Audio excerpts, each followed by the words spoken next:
Greetings, everyone, and welcome to the Produce Buzzers podcast. We are so happy you have joined us today, and I think you will be too after the show is over, because you will learn a lot about fresh fruits and vegetables, how to select and store them, how to prepare and cook them, and surprising facts about their history and origin.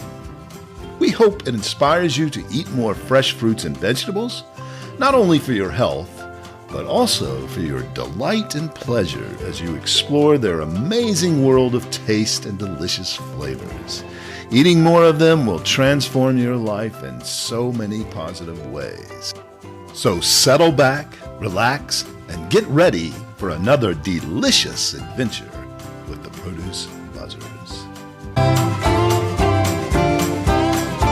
Produce Buzzers podcast fans, welcome to another delicious episode of the Produce Buzzers podcast. Thanks for joining us. I think you're going to be happy you joined us today. I'm Edwin Stepp, your host and executive editor of ProduceBuzz.com. I'm joined once again by Teresa Nolan, the founder and president of Produce Buzz, along with Rick Stepp, a contributing editor to Produce Buzz. Cynthia Benedetto cannot be here with us today, but she'll be back with us at the next episode. June is National Mango Month. Did you know that, Produce Buzzers? No. Yeah, it's National Mango Month. So in this week's episode, we're going to celebrate this delicious and healthy fruit, one of the most popular fruits in the world, if not the most popular. Mangoes are one of the oldest fruits known to humans. They were written about over 4,000 years ago in Indian Hindustan writings. India is where they originated and are considered a sacred fruit there, as well as some other Asian cultures. They became symbols for many rulers and spiritual leaders throughout Indian and Asian history. And according to legend, Buddha meditated under a mango tree. Well, we don't know if mangoes are actually sacred, but we do know that the experience of eating them is divine. And today we have a very special guest joining us on the podcast to tell us all about mangoes. He's one of the world's foremost experts. Manuel Michel is the executive director of the National Mango Board.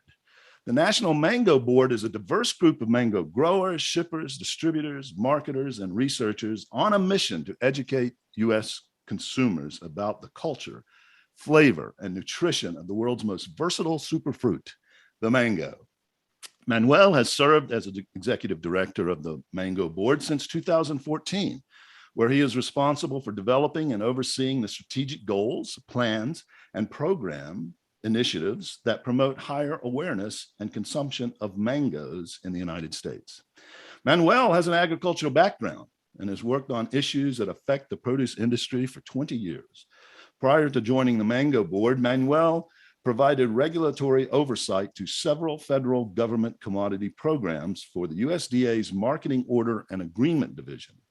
Additionally, he has experience in quality assurance and food safety gained in the Salinas Valley of California, and has also worked as a managing associate attorney in Texas. Manuel was one of those super students in college. He obtained 2 degrees while at Oregon State University in the 90s, a Bachelor of Science in Agricultural Business Management and a Bachelor of Arts in International Global Studies. But he didn't stop his education there. In 2007, he obtained a law degree at Texas Tech University. Thank you so much, Manuel, for joining us today, and welcome to the show. Well, thank you, Edwin. I really appreciate the invitation, and I can tell you really did your homework. You have a lot of information there about mangoes and about myself, but quite the introduction. And again, thank you for inviting me to we're so happy be part to of have Produce Buzz. Happy to have you. We can't wait to hear all about mangoes from you, but first I want to dig a little bit more into your background. In your bio, you stated that you have an agriculture background, and we can certainly see that by your education and your career choices. But does it go back further than that? Were you connected to agriculture as a young person growing up? Yes, definitely. I think from the very beginning, I was born into agriculture. My parents have worked in agriculture all their lives, first as farm workers, and then eventually we purchased a farm back in 1990, and we've been farming our own operation since Oh, then. that's still a going concern. That's still going on in Wow. Eastern Oregon. Yes. Eastern Oregon. Fantastic. And what do they grow mostly in Eastern Oregon? It's kind of dry climate there, isn't it? It's dry climate, but we have irrigation, and Yeah. what they've been focused on mostly in most recent years has been a cow-calf operation, growing alfalfa and some corn. Oh, But okay. in the past, we grew a few more vegetables. We had onions at one time, and peppers, some pinto beans, and just a different combination. When we had more labor, when the kids were growing up on the farm, my parents Yeah, had more labor, and so it right. was easier to be involved in vegetable crops. Yeah. What a great success story. Is in Oregon where you grew up then, or is it? Yeah. Yes, I was born in Idaho, but I finished high school in Oregon and then Yeah. attended Oregon State after that. Well, that's fantastic. So you were out there working on the farm as a young boy. Is that true? Yes, yes. So when you say you had more, 24/7. when you say you had more labor, that was child labor. Is that what you're talking about? Yeah. I would call it family labor. Yeah. Yeah. That's We great. experienced that too. Yeah, we all grew up on we were working for our dad. I think both Rick and I started when we were like 6 years old doing something around the farm at a packing house. But anyway, so that's great to hear. I kind of thought you might have a deeper agricultural background than just studying it in college and then finding a few jobs. I've gotten my hands dirty throughout the years, and I'm very proud of it, actually. Growing up in agriculture or produce, it develops a strong work ethic and responsibility, and so it's a great experience. And you carry it with you. It doesn't matter if you're working out in the fields or you're in an office or you're promoting or traveling. That work ethic and responsibility goes with you your entire life. That is true. Very true. But it's really a great success story. I was inspired by reading your bio and learning about your background. So congratulations to you and your family. Thank you. How did you get into the mango business as the executive director? Had you dealt with mangoes before coming to that position, or? Well, I had eaten mangoes since I was a youngster, Yeah. but I had not worked in the mango industry.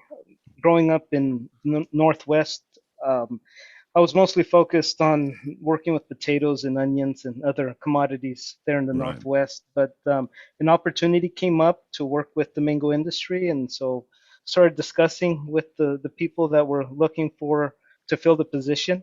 Right. And so one thing led to another, and before I realized that I was moving away from Oregon down to Florida and joining the mango industry. Yeah. And so that happened about 8 years ago, and it's been great. The mango industry is a growing industry. The commodity is well received by consumers, and each year we see increases in consumption. So it's been a great experience, and I think it's been good for the mango industry as well. So now I guess we should talk about some mangoes. You are the National Mango Board, which implies the United States, but you are not just representing mangoes grown in the United States, because there's not that many grown in the States, correct? Yes, that's correct. So we work with all mangoes within the U.S., whether they're produced here in the U.S. or they're imported. Right. Most mango are imported, as you mentioned. At this point in time, only about 1 to 2% of the mangoes consumed are produced here, mostly in Florida. You have some production also in California, and of course, Hawaii, Puerto Rico also produce mangoes. Oh, interesting. Yeah. So where then the imported mangoes, where are they mostly coming from? So Mexico is the largest supplier of mango. They provide about 65% Okay. of the volume that's consumed here in the U.S. Right. Other countries that also produce large amounts of mangoes that are exported to the U.S. Would be Peru, Brazil, Ecuador, and Guatemala. Okay. So those are the 5 main countries that export mango to the U.S. Right. And the varieties that we get here, I know there's several that are prominent, but I know there's hundreds of varieties of mangoes. I suppose you can tell us how many. Thousands of Thousands. varieties. Okay, got it. The varieties we get here are, mostly I see the reddish green, yellow, reddish What's that variety called? We have 6 to 7 main varieties that we see in supermarkets. The most common one is Tommy Atkins. It's a variety that was developed here in Florida. Oh, that's interesting. Most of the varieties we see in commercial production were developed here in Florida. I Really? mentioned Tommy Atkins, yes, and Yeah. then the first one, the original one that really developed the round mango industry was Hayden. And so Okay. that was developed back like in the 1910s, 1920s. And from Hayden, more varieties came, such as Tommy Atkins, Kent, Keat, and Yeah. hundreds of other ones. And they're still developing a lot of varieties here in Florida. It's still one of the areas that develops the most varieties around the world. And then they produce them in other parts of the world as well. Yeah. Now, what is the largest producing country of mangoes? It's not Mexico, even though they supply us most, right? Yes, India would be the largest producer of Yeah. mangoes in the world. Mexico's the largest exporter, but Oh, really? India by far is the largest producer. So India produces a lot, but they consume them domestically and don't Locally, yeah. export many. And that's where those thousands of varieties mostly exist, I would imagine. Yes. I read in a couple of different sources that mangoes are the most eaten fruit in the world. Now, I would have thought it'd be bananas or apples, but how can mangoes be the most eaten fruit in the world? Based on the information from United Nations, they say that the most consumed fruit are tomatoes. And then Oh, several of the fruits that you mentioned, oranges in that list, watermelon, bananas, apples, and they have mango ranked down in about number 6 or 7 in okay. that list. Right. What we have been able to gather is that the list is based on commercial production. Okay. And one of the things about mangoes is that around the world, people have mango trees in their backyards. It's very common to see that. And so it's a fruit that people are very passionate about and they plant it in their backyards. And so they consume a lot of it. Yeah. But according to the United Nations, mangoes are ranked about number 6 currently. Yeah, but that's just, they only have commercial data. Nobody is really Exactly. doing the statistics on how many people have mango trees in their backyards, I don't guess. If you visit southern Florida, you see a mango tree in everybody's backyard. Oh, and really? In Florida it's just too? very common to see that. Interesting. And are Is those, it only Homestead. When we were kids, my dad farmed in Homestead. So I went to Avocado Elementary in Homestead, Florida, and I had walked through an avocado grove to get to my house from the school. But did the mango crop recover in Florida after the Hurricane Andrew? No, and that's been one of the issues that affected the mango production here in the U.S. That back in 1992, Hurricane Andrew hit the state of Florida and pretty much wiped out the entire fruit industry. Now, some fruits did rebound, but in the case of mangoes, that production did not come back in. Wow. and can they only be grown in South Florida, or can other parts of Florida grow them? Well, mango is a subtropical or tropical fruit, so the climate is very limited of where it can be produced. Mhm. We do see mango orchards as far north as Merritt Island, so right across from Orlando. You hear about some over in the Tampa area. Around Lake Okeechobee, there are some plantations as well. But for the most part, the larger mango orchards are down south around Homestead area. Mhm. and that's amazing that that was 1992. That was 30 years ago, and it still hasn't come back. Maybe a lot of that was pressure on the real estate, right? Because real estate prices went up and up and up. Yes. I imagine it That's a wasn't big just factor. the desire wasn't there, or other factors. So Also, profit potential, I would think, with the inexpensive imports from Mexico. I would guess that. Yeah. There are several factors that play into why the mango industry has developed the way it has.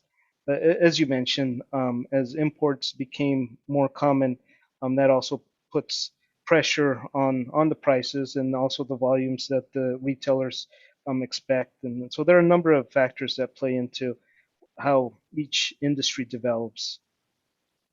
Do they need a lot of water too, or is it? Yeah. During certain parts of the season, yes, they do require quite a bit of water. However, most of the time, wherever the main mango producing regions are located, it's usually during a dry spell where the mangoes are growing, and once they're harvested, that's when the rainy season moves in. And so it does require not only a tropical or subtropical climate, but there needs to be a window where there isn't any rain, so that the fungal diseases don't develop and they Oh, can get some great looking fruit to consumers. right. That makes sense. So let's talk about that. Can you tell us about how mangoes grow? Do they require pollination? Tell us a bit about the life cycle of a mango, if you can. Well, with mangoes, you plant them and it takes at least 5, sometimes even 7 years to get production out of them. Uh, But since I love agriculture, um, I planted a mango tree in my backyard here in Orlando. It's not the best climate because we do get some freezes during the winter. We'll get 1 or 2 nights where it gets really cold. So we have to cover it up and put a lamp in there to keep it warm. yeah. But it takes about 5 to 7 years for mangoes to start producing. And then after that, the tree can last for a long time. I mean, Hmm. you can have trees. They try to grow them now so that they aren't very tall. They try to keep them 8 to 10 feet tall.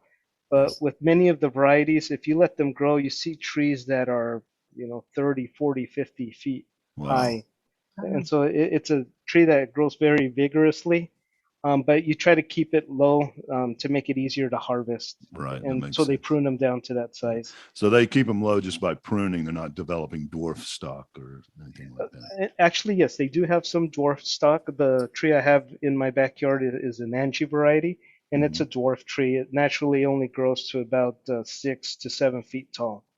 And I read that avocado, a mango tree can live a long time. How Yeah. long can an avocado tree? I keep saying avocado. Sorry, mango tree live. How long can it live? Some of the commercial orchards that currently exist, they can be 50, 60 years old, but Yeah. I was in Hawaii back last year in September, and they were talking about trees that were 200 years old there that they'd known that they existed there for that long. So, 200. um, yeah, there are some trees that can um, Yeah. grow and grow and stay there for a long time. Now, do they grow in the wild in places, or does it Yes. have to be domesticated? No, actually, there are a lot of wild trees. I was in Dominican Republic just last week, and one of the growers there was joking that mango is a weed, that it just grows wherever the seed falls, a tree will pop up, and so that's common throughout the world. That they grow wild, and so that's one of the reasons why they say that mango is one of the most consumed fruits because there are a lot of Oh, wild trees that aren't accounted for. But if they develop a great tasting fruit, then the people will visit them year after year and continue to eat them. no, boy, I'd like to have some of those weeds in my yard, but it doesn't work here. I got other kinds of weeds that. That's great. Yeah, so let's talk about how healthy these mangoes are. Can you tell us about the nutrition of mangoes? Yes. So mango is considered a superfruit. It's very nutrient dense. It contains over 20 different vitamins and minerals. Hmm. It's an excellent source of vitamin C. Each serving of mango provides you 50%. If you eat the whole mango, you're going to get 100% of your daily vitamin C Oh, needs. wow. I've done that Um, before. I have too. it also it's a good source of folate and copper. It contains vitamin A, B6, quite a bit of fiber as well. Yeah, It has iron, potassium, vitamin E, just a number of different vitamins. It has beta carotene as well. right. You see that in the yellow flesh of the mango. And it has, 'polyphenols, which are still being studied by the research community. And they have, 'polyphenols, which are still being studied by the research community. And it has, 'polyphenols, which are still being studied by the research community. And it has, 'polyphenols, which are still being studied by the research community. And it has to understand, what benefits those polyphenols bring to us as humans. Right. Yeah, I've seen some of those studies. They seem to be very, very beneficial. I guess the studies are still being done, so it's hard to make claims, but it seems to be pretty evident to me. So that's great. And so we often reference Seinfeld, the sitcom Seinfeld here. You know where I'm going with this question. I have seen the episode, yes. Rick has just started watching it. He's catching up. There's an episode that was actually called The Mango. Should we talk about that? This is a G-rated show, but we've talked about it before. But in that episode, the mango helps George cure his erectile dysfunction. Now I was reading a little bit about that episode. That was aired first in 1993. That was almost 30 years ago. You weren't with the Mango Board then. Maybe the Mango Board wasn't even around yet, but I was curious. I tried to find some statistics to see if mango sales shot up. Have you found anything about that? No, well, our records don't go back to 1993. Right. The Mango Board was formed in 2005, and so that's when we started tracking consumption and the volumes that are being consumed. But I have seen that episode, and it's quite funny. As a board, we do research around nutrition, Right. and we're studying a number of issues to see if mangoes are beneficial. However, it takes a lot of work around the research, and then also review by USDA and FDA. Yeah, right. So even though people can claim a lot of things, at the end, our messages need to be approved by USDA. Yes, of course. And so that's one of the ones that, even though it's one of those myths out there, we can't use it as a mango board. But. That's right. More study needs to be done. Yeah. But we know mangoes are good for you. That's the Definitely. bottom line. So that's all. Okay, now what is your favorite method of slicing a mango, Manuel? Oh man, Edwin, there are so many different ways, but the way I prefer is cutting the cheeks off the seed. So the mango while the skin is still on, right? While the skin is still on, yes. So the mango has a long, narrow seed right in the middle of the fruit. Right. And so once you identify where the seed is at, you can cut right down on the sides of the seed and remove the cheeks of the mango. And once you have those cheeks, then you can use a glass and slide the glass in between the skin and the flesh, right, and just slide it right through. And it's the fastest and easiest way to peel a mango that I've discovered. Now you can also peel a mango like you would a potato with a peeler or with a knife. There are multiple different ways. It's hard to describe, in a conversation how to peel them, but on our website, which is mango.org, we have videos on how to cut mango, and they give you like 3 or 4 different options on how to do it. Great. I've never tried the glass before, but I usually do it with a potato peeler, a very sharp one, get the skin off. But then you have to be very careful because it's so slippery and hard to hold. But I found for me, that saves the most flesh, and I want every bit of that flesh that I can get out of it after all that work, especially. I was at the, they have the big produce show in Berlin every year. What's that called now? I forget what it's called. Fruit Logistica. Fruit Logistica. I was there a few years ago, and they had as one of their, in their competition for new inventions or new innovations, an automatic mango slicer. And I wondered, I didn't actually get to see it demonstrated. There was nobody there when I went through that exhibit. Do those work well? Are you familiar? I'm sure you're familiar with them, but do they work well? Yes. The short answer is yes. The peeling, the cutting has become more automated. And that's one of the reasons why the fresh cut mango industry is developing. There are several manufacturers that are developing different types of machines. And so we have seen them in action, and they do work. Of course, they're doing it more for a commercial level. Right. You can find small peelers that you can use in your home, Oh, in really? your kitchen, similar to how you would peel an apple, where it kind of turns Okay. the fruit around, and so we've used those to peel mangoes as well. Yeah. But And does it extract the seed, those devices? no, It just no. peels them. Okay. Well, with the commercial machines that they're developing, they have come up with ways to cut the flesh off the seed, Okay. Yeah, and so that's what I they've made thought it this. very, very rapid. Yeah, that machine that I saw there looked like it would also extract the seed, but I couldn't really figure out how it was doing it because no one was there to demonstrate it for me. But I've been curious about that since, because obviously that's one of the biggest hindrances for using. As much as I love mangoes, I have to have enough energy to tackle them because they require a little effort, but they're worth it.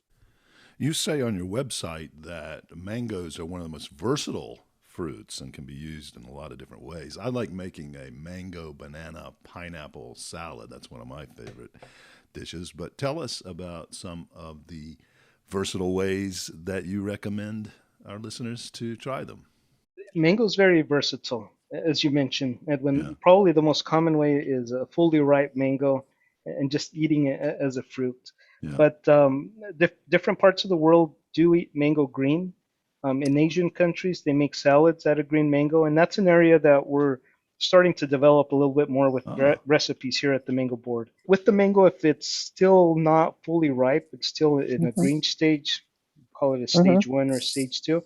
Um, mhm. it hasn't turned yellow yet. Usually it'll look kind of white.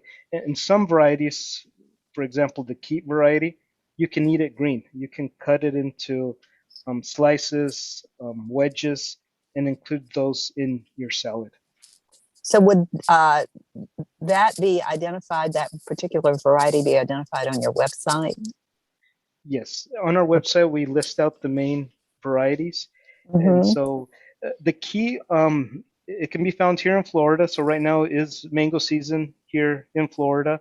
In California, the key is one of the main varieties, and it's usually available around September, October timeframe. Is And then that at Key, key, or is it? Am I? Keitt, Oh, Keat. keet. Okay. All right. And is it sweet when it's green? No, it's when the mangoes are still not fully ripe, they're not sweet. Uh-huh. It's more starchy, but it does Okay. have that unique mango flavor to it, but not as Okay. strong. And then from there, you can go all the way to a very ripe mango. If it's overripe, you can make a juice out of it. mm. If it's semi-ripe, call it a stage 3 or 4, you can cut it into cubes and use it many different ways. You can cut the cheeks. You can even spiralize the fruit at different Oh, levels from a very unripe, say a stage 2 mango up to a stage 5. You can create swirls or so use um, it like a pasta. Is that what you're kind of saying? like a pasta, you don't have to cook it if you don't want Yeah, to. right. You Yeah, wouldn't have to and cook. you can include that in salads as well. Right. Well, Teresa yeah. mentioned the salsas, so there are multiple different types of salsas that you can enjoy with mango. One of the things that we started promoting last year was once you have your guacamole, Yeah. you sprinkle cubes of mangoes on top of it, and including the guacamole with the sweetness of mango brings it up to a completely whole new level. And so that's an easy Ah, way to include mango into Mm. um, I've got to your try that. daily.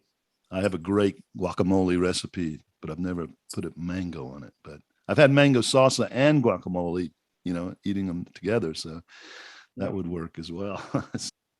So you've got some great mango recipes on your website, mango.org. So send our listeners there to check that out. I think you'll be pleasantly surprised at all you can do with a mango. I can tell you there's no better fruit for homemade ice cream than a ripe mango. I Oh, would agree, Rick. If you can make a sorbet, so you puree the mango, and if you want to add, if you want it sweeter, you can add sugar, but just adding other fruits like lime or lemon, coconut, and mixing that in, you can create a fantastic sorbet yeah, made out that of sounds mango. good. I've never tried that. I have to try that. Yeah, I don't think you need sugar. Now, I wouldn't need the sugar. I know that mango is sweet enough. The lemon and the lime sound great to kind of set it, kind of give it a tart offset. So that's good. Okay, one of the most crucial questions. How do you spell mango, the plural of mango?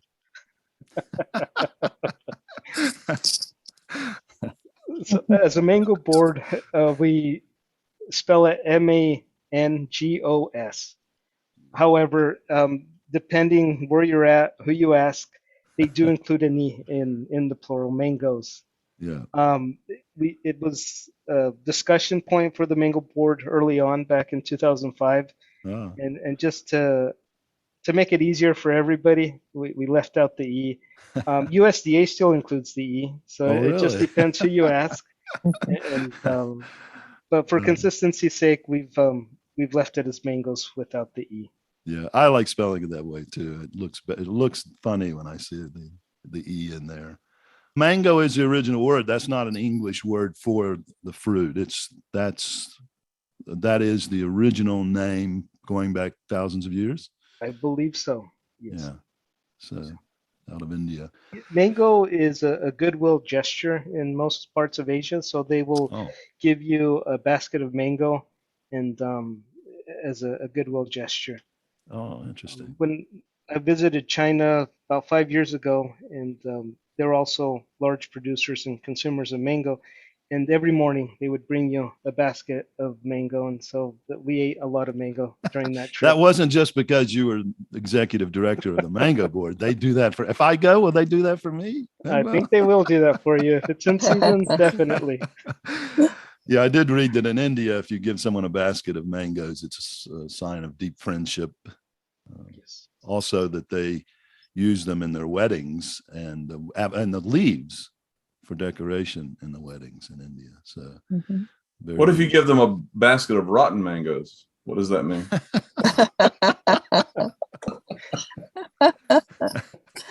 I think you know the answer. One of my friends loves mangoes. Found out totally by accident that she was allergic to the skin because she kept breaking out like she had poison ivy or something. And the dermatologist figured out that it was because she was peeling mangoes, but she likes them so much. She has her husband peel them now so that she can continue to eat them. So it's just the skin that can be an irritant, not the flesh. That's correct. That's a good point, Teresa, that mangoes, the skin does have latex in it, and some people have a negative reaction to that. The mango is related to the poison ivy family as well, wow. to the cashew as well. So that's it's kind of an interesting fruit, but some people will have allergic reactions to the latex, and you got to be careful with that. But that's usually just the skin or the latex on the outside. Once you get to the inside, the flesh, I have not heard of anybody who's allergic to the flesh of the mango. Yeah, that's good to know. For everybody. When we had our market in Charlotte, the Hindu temple for the area was right across the street from us. We didn't know it when we opened the market, but there were about 300 or 400 Indian people there, Asian Indians, who went there every Sunday. And then the first weekend we were open, they just flooded in there after services, and they started asking for all these different things, and mangoes was one of them. And they used to do a fundraiser. Every year they would have several hundred, maybe 1,000 cases of mangoes for their fundraiser, and I would bring them into the market.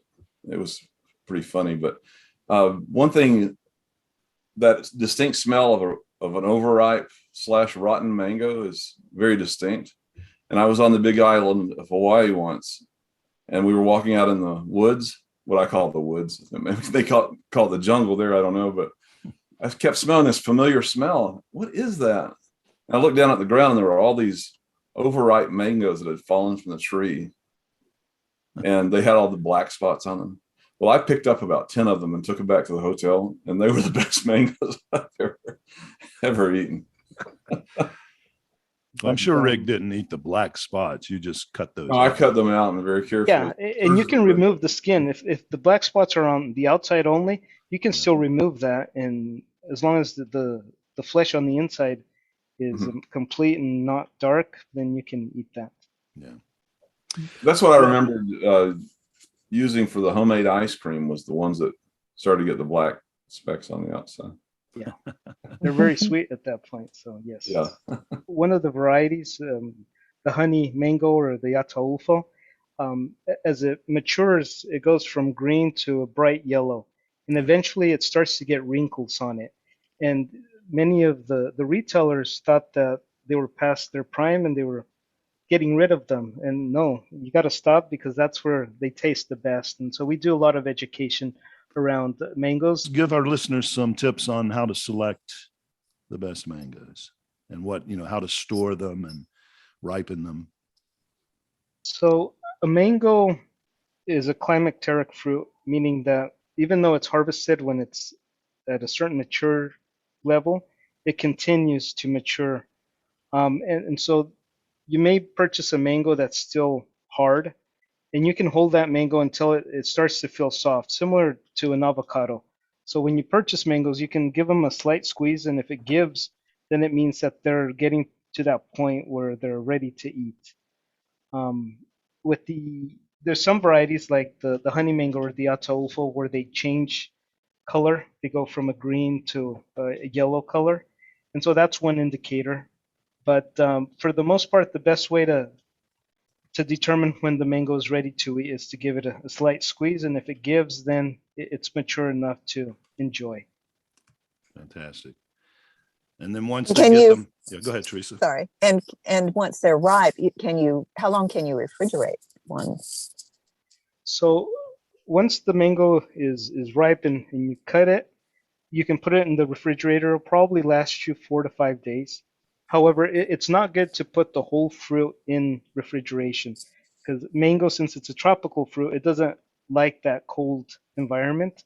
And anything below, if it's like a Kent or a Tommy Atkins, anything below 50 degrees can damage the fruit. If it's a honey mango or Kent, then anything below 54 degrees can damage it. So it's better to maintain the mangoes above 54. But once it's mature enough and it's ripe and you cut it, at that point, then you can put it into the refrigerator at lower temperatures. Mm-hmm. And of course, you can freeze them. I bought a case of mangoes somewhere, Costco or Sam's Club or something, a few years ago, and I had to freeze those before they went bad. But otherwise, I go through them pretty quickly. Now, I think our listeners will find this little bit of trivia interesting.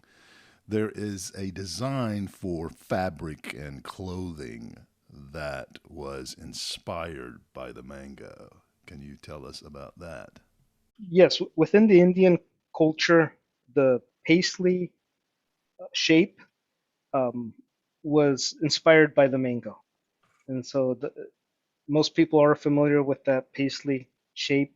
It's part of fabric, and it's included in many inspirations of the Indian culture, and that comes from the mango itself.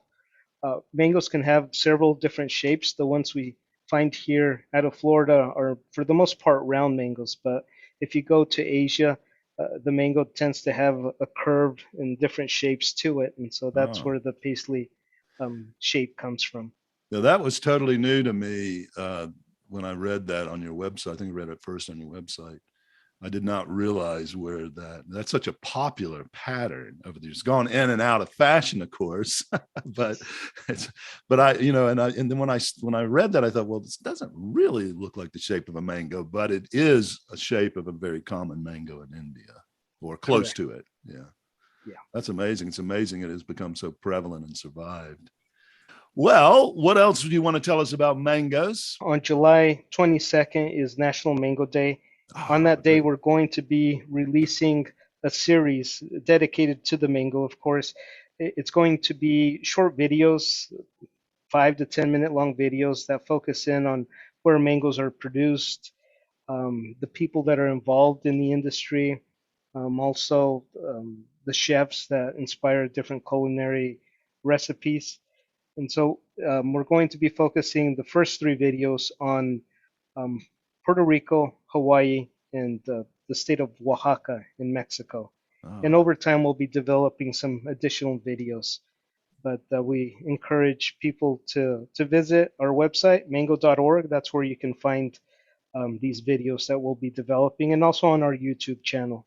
Okay, great. I look forward to seeing those. And we have another day to celebrate mangoes, July 22nd, National Mango Day. That's fantastic.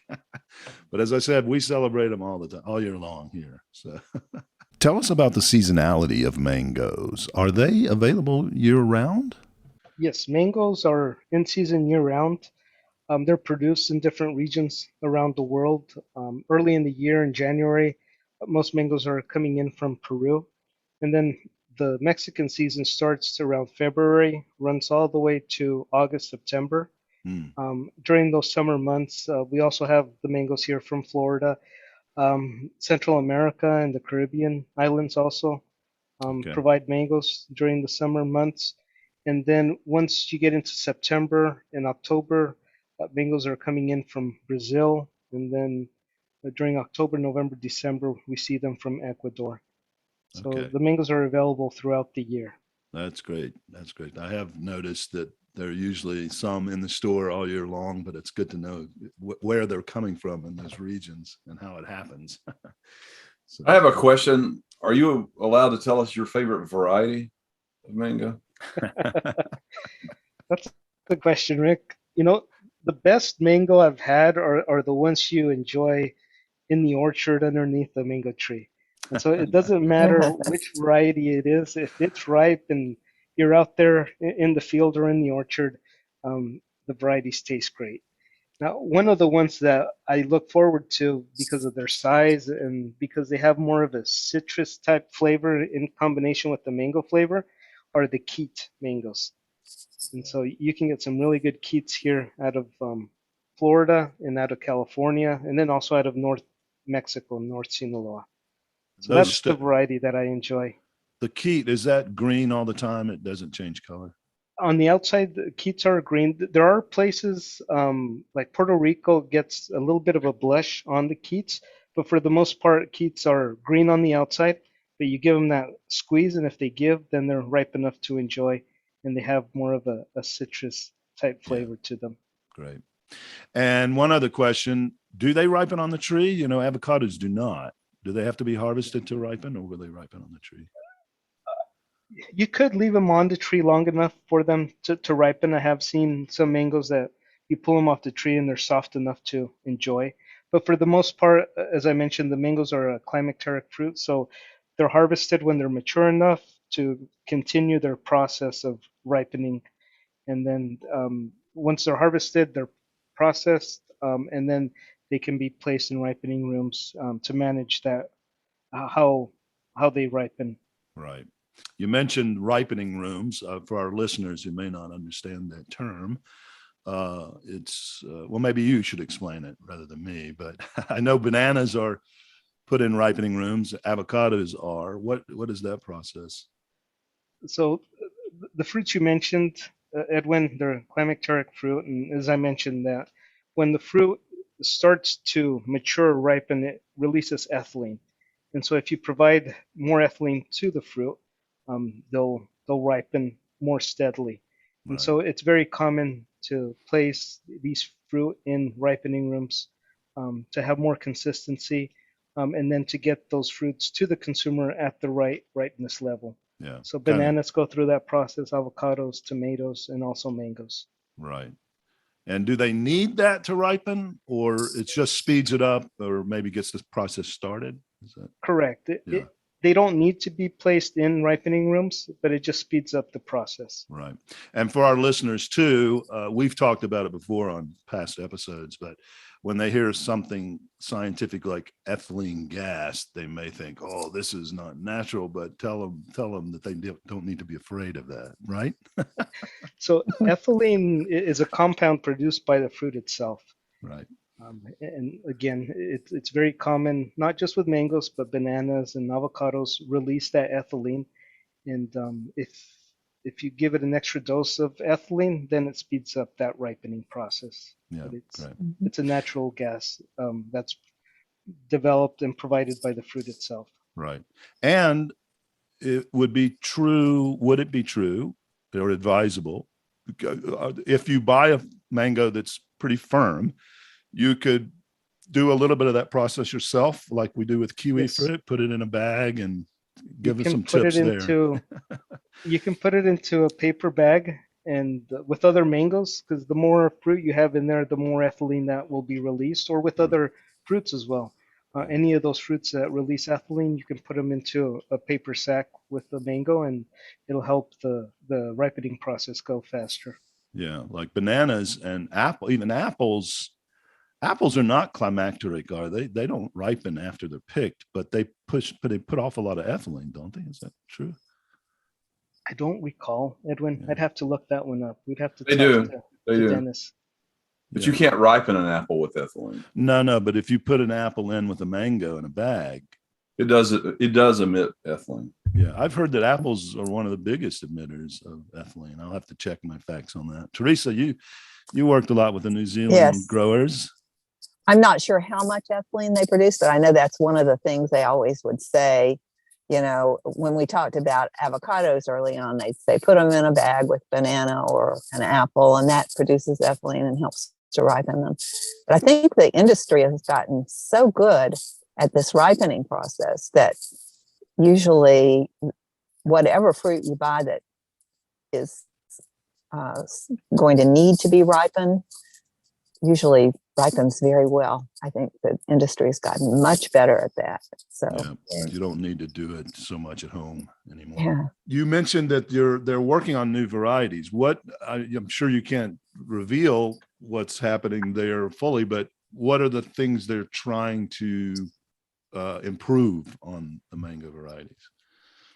So the Please mango tell me board, smaller seed or no seed. so smaller seed is a possibility. No seed, I've been told, would not work. It wouldn't. And the reason is I could spend hours talking about this. We wouldn't understand it anyway. So in Mexico, they do come up with seedless mangoes. With the ataulfo, if it's not pollinated, if the flower is not pollinated, then the fruit doesn't develop a seed.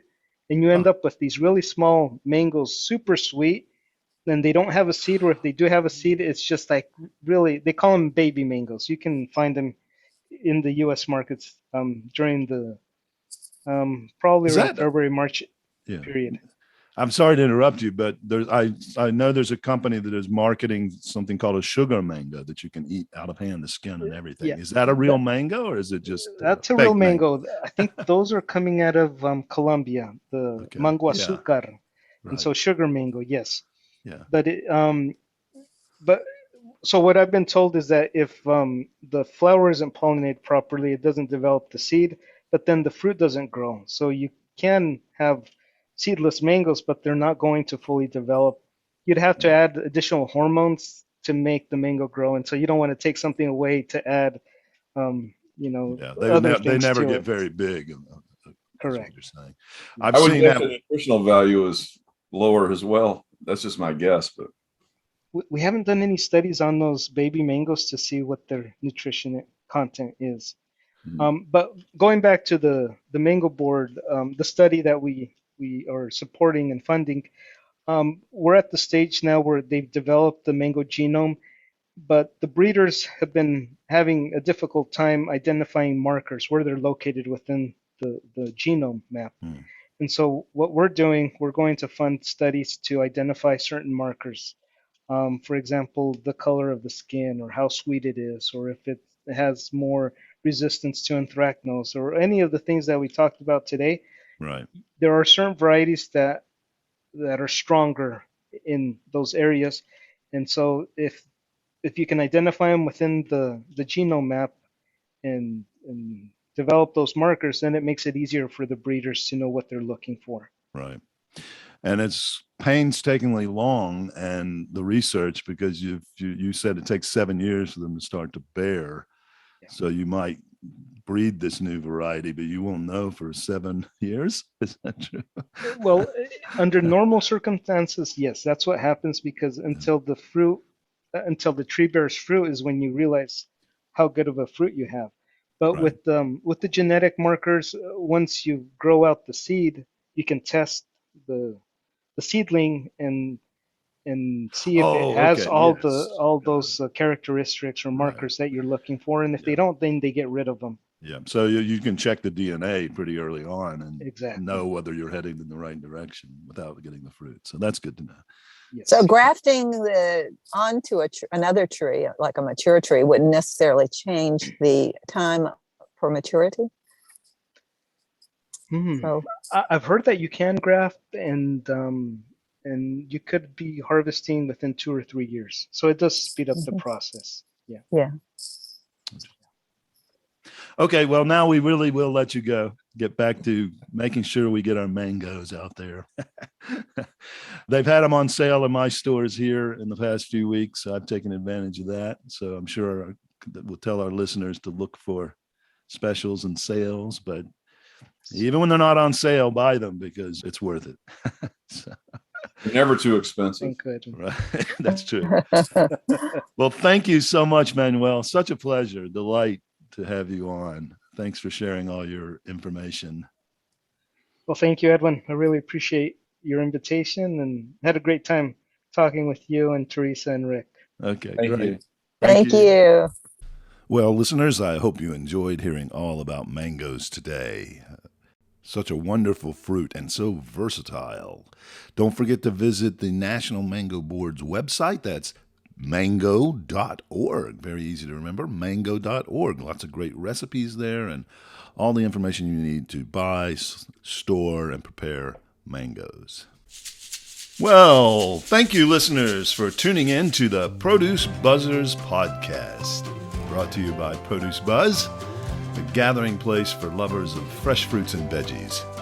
We hope you were entertained a bit and educated a lot about fresh produce. Be sure to join us next time, and please tell your friends to do so as well. Like, share, and comment on our Produce Buzz Facebook page, and check out our website at www.producebuzz.com. There you will find articles about fresh fruits and veggies, how to select, store, and prepare them, as well as lots of interesting facts about all the wonderful bounty the earth provides for us. Until next time, be fruitful and don't forget to veg out.